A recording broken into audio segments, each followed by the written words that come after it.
C'est l'histoire macabre de Nina, serveuse dans un snack bar au quartier Il Mondi dans le 4e arrondissement de Port-Gentil. Alors qu'elle a terminé son service, elle décide de prendre un verre pour la route avant de regagner son domicile. Mais c'était sans compter sur les intentions diaboliques de Glenn, qui en voulait à son salaire. Elle était assise, elle était bourrée. J'ai senti qu'elle commençait à dormir. Je l'ai précipité que, Nina, lève-toi, rentre à la maison si tu veux, mes potes galants, volontaires de t'accompagner. Et c'est là que je l'ai fait devant les gens qui ont vu comment je l'ai accompagné. On est parti, je l'ai accompagné, bon. J'avais déjà appris qu'on l'avait payé, mais ce n'était pas le cas parce qu'elle avait arrêté déjà le travail ces jours-ci, la nuit. Donc c'était le lendemain matin qu'elle allait prendre ses sous. Mais moi, je me suis dit que la nuit, elle avait ses sous. Après, je l'ai suivi. Mais je voulais l'arracher le sac, mais elle a résisté. C'est en résistant que ça m'a donné le courage. Je me dis que si elle bouge, elle résiste, ça veut dire qu'il y a quelque chose à l'intérieur. J'ai commencé à lui prendre la clé 14. C'est vrai que bon, la résistance a duré 30 minutes. C'est pas une fille facile, quoi. Ça a duré.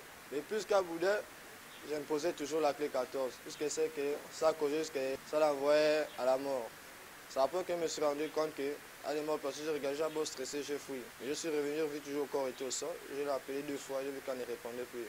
Avec la peur, et c'est comme ma vie partir avec elle, que si je laisse le corps en route, ça va me causer plus un problème parce que ma vie plus partir avec elle. C'est comme ça que j'ai pris le corps, j'ai trimballé le corps vers un trou.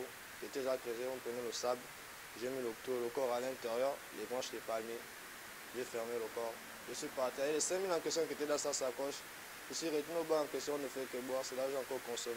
Heureusement, les limiers de la gendarmerie de l'océan ont su déjouer les ruses du présumé accusé, désormais hors d'état de nuire.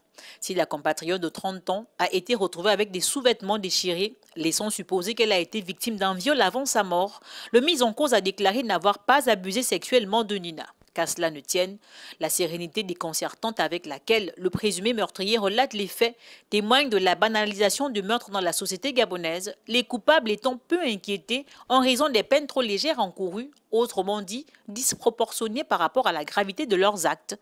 Écroué à la prison centrale de Port-Gentil, l'indélicat répondra des faits de vol avec violence, viol, meurtre par strangulation, des crimes prévus et punis par les articles 295, 256 et 223 du Code pénal gabonais. Glenn sera jugé par ailleurs pour violences faites aux femmes, conformément à la loi 006/2021 du 6 septembre 2021 portant élimination des violences faites aux femmes en République gabonaise.